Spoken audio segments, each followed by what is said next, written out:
But this is actually a very short section. We're going to look at the trial of Jesus, maybe. We started looking at the trial last week. And we looked at the Jewish part of the trial. And now we're going to look at the rest of it.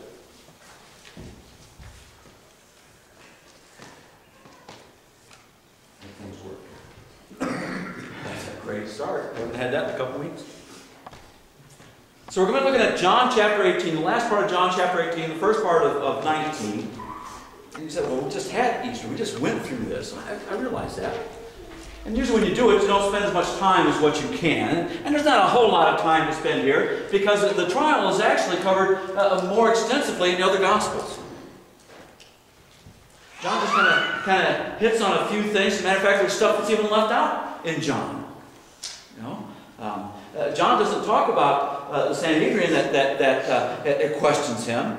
As a matter of fact, they're the ones that are going to be hauling him off to Pilate. So they question him early in the morning. John doesn't talk about that, but they're the ones that are leading Jesus to Pilate. So we're going to see that in a second. So very easily, the title is The Trial. I found, we put the messages on YouTube. They're not that they need to be on there. Not that they're great by any means. I never professed to be a great speaker. But the wordings that you use determines how many people you get to view your videos. And when you use the term arrest, boy, that one just kind of went through the roof. So I wonder what when we put down the term trial is going to do. So I'll let you know in a week or so what that is. That's what people are looking for. Isn't that strange? They're looking for answers on arrest. They're looking for answers on trials. Instead of looking for answers in God. Wow. So let's look at Jesus' trial. John chapter 18, starting with verse 28. This is out of the NIV. Then the Jewish leaders took Jesus from Caiaphas to the place of the Roman governor. By now it was early morning.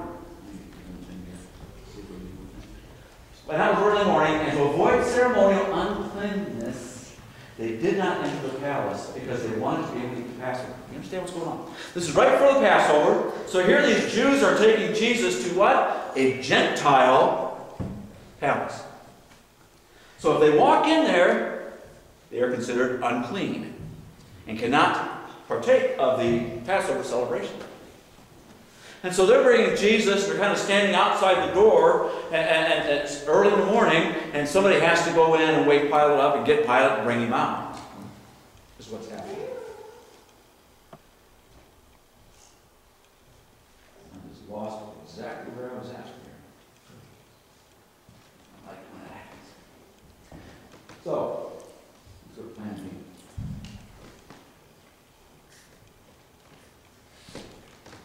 So Pilate came out to them and asked, "What charges are you bringing against this man?" Pilate was the fifth person that had ruled in this capacity. He had taken over from Herod, the great son.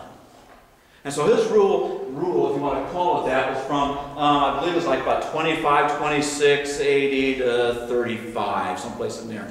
So just shortly after Jesus. He was basically nothing more than a tax collector.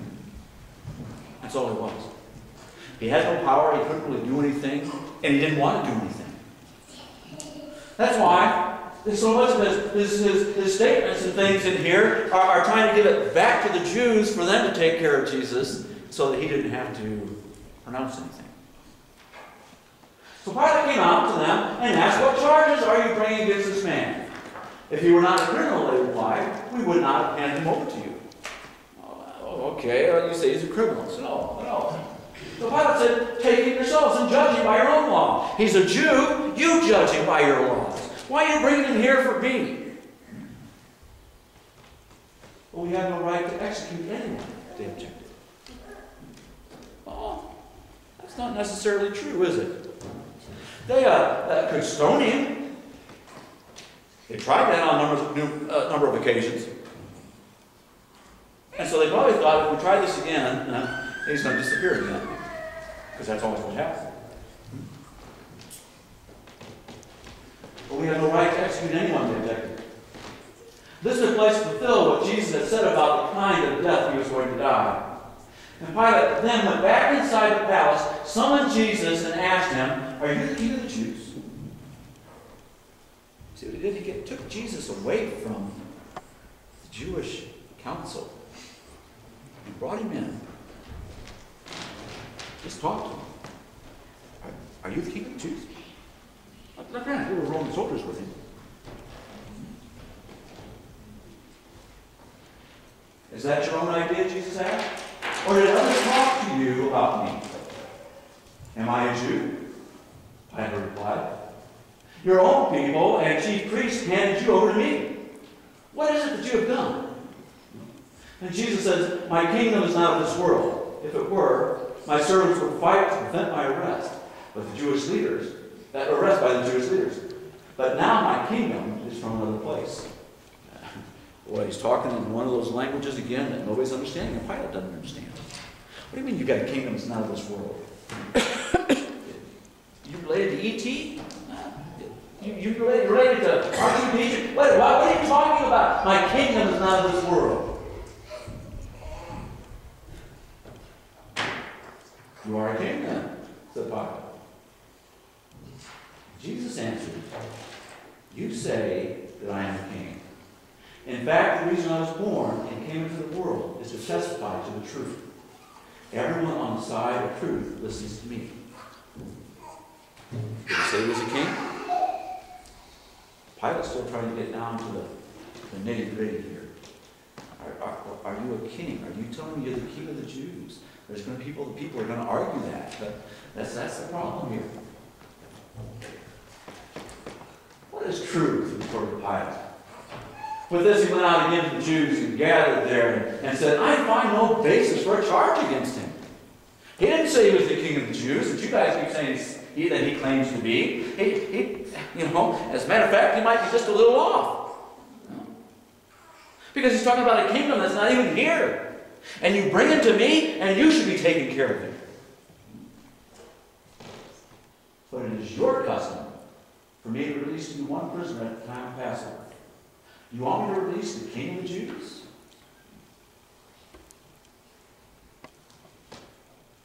Pay attention to this. They shouted back, no, not him.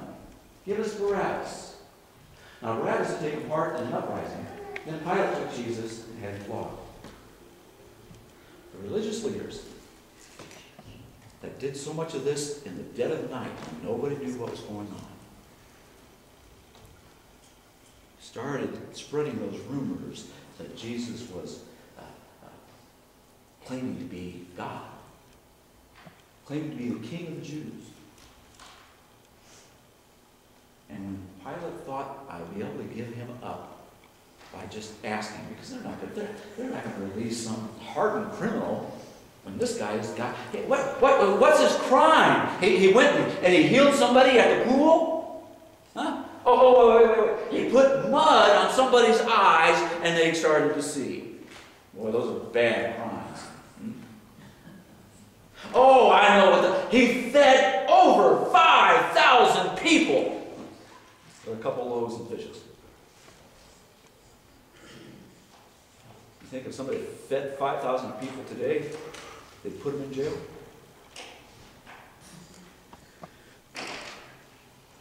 Pilate's still trying to figure out. I'll offer them this hardened criminal. And we started shouting for Barabbas.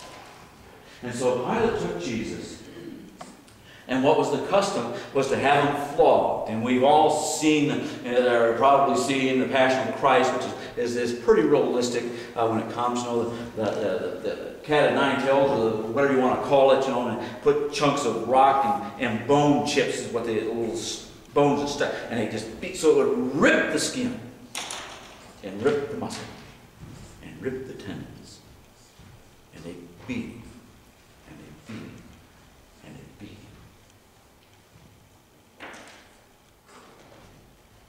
the soldiers twisted together a crown of thorns and put it on his head. After all, he is a king. They clothed him in a purple robe. Purple robe signified a conquering hero, which is what they thought they had. And went up to them again and again, saying, "Hail, King of the Jews!" And they slapped him in the face. Other versions say that they punched him, they hit him. Once more, Pilate came out and said to the Jews gathered there, "Look, I'm bringing him out to you to let you know that I find no basis for a charge against him. I've beat him. I've done the things that I'm supposed to do. I don't see a reason to kill him." When Jesus came out wearing the crown of thorns and the purple robe, Pilate said to them, "Here is the man. He bleeds like every other man. He's still here like every other man. He didn't disappear. He didn't call his armies." And as soon as the chief priests and their officials saw him, they shouted, "Crucify! Crucify!" But Pilate answered, "You take him and crucify him. As for me, I find no basis for a charge against him." You following what's happening here? The Gentile is saying, "I find no charges for this Jew." The Jews are yelling at the Gentile to kill the Jew. It's kind of a strange situation. They won't even go into his palace because he's unclean. But they want him to do their dirty work.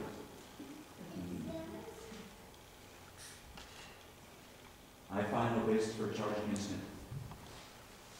The Jewish leaders insisted, "We have a law, and according to that law, he must die because he claimed to be the Son of God." And when Pilate heard this, he was even more afraid. And he went back inside the palace and talked to Jesus again. "Where do you come from?" he asked Jesus. But Jesus gave him no answer.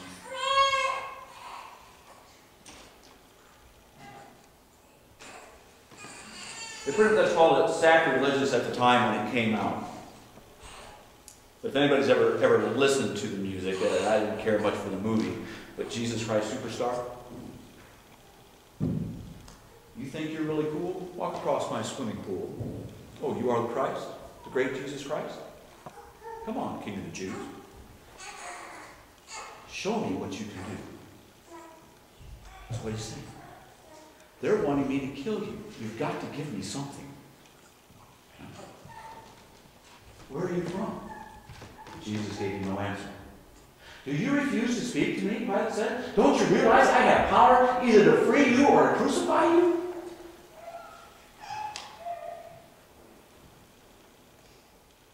Jesus answered, "You would have no power over me if it were not given to you from above. Therefore, the one who handed me over to you is guilty of a greater sin." From then on, Pilate tried to set Jesus free, but the Jewish leaders kept shouting, "If you let this man go, you are no friend of Caesar." What a threat that was. That's a huge threat. If that got back to Caesar, that Pilate would not do what Rome told him to do, he'd be the one being crucified.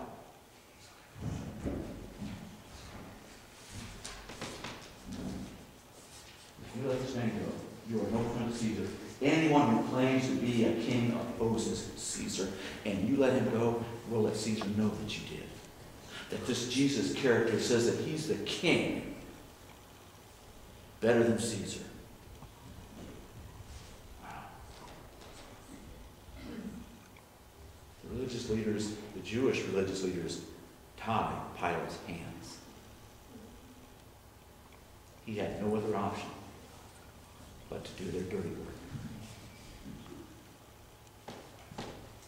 When Pilate heard this, he brought Jesus out and sat down on the judge's seat at a place known as the Stone Pavement. It was the day of preparation of the Passover. It was about noon. "Here is your king," Pilate said to the Jews.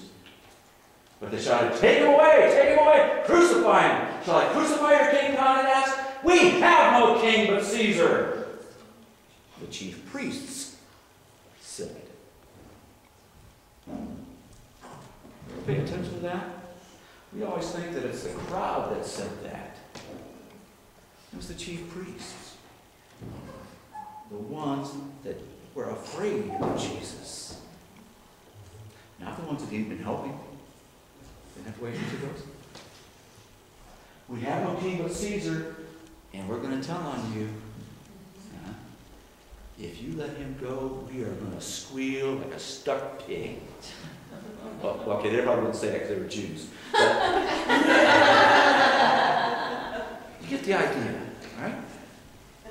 They would be yelling, and Pilate's head would be on a platter. And finally, Pilate handed him over to them to be crucified. So the soldiers took charge of Jesus. There's not a whole lot we can add to the story. It's pretty cut and dry. I mean, and in John's story, we don't have this passing back and forth between the two rulers. John just kind of gets right down to the meat of it. This is what happened, because it was ultimately up to Pilate. He would have had to do it. And Pilate tried again and again and again and again to let Jesus go. And the Jewish religious leaders, the chief priests, are the ones who wanted him crucified because they were scared of what he was teaching.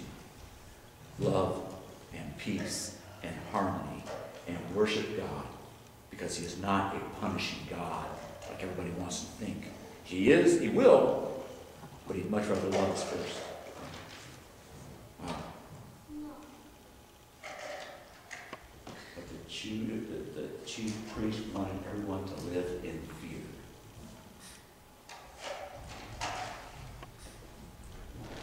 Pretty short and to the point. Next week, we'll look at, unfortunately, the part that comes next. Crucifixion. There's a lot that happens around the crucifixion. More than just the crucifixion itself. So, I hope that you're here. Would you go ahead and stand and we'll get out of here. Sorry I kept you so late. Father God,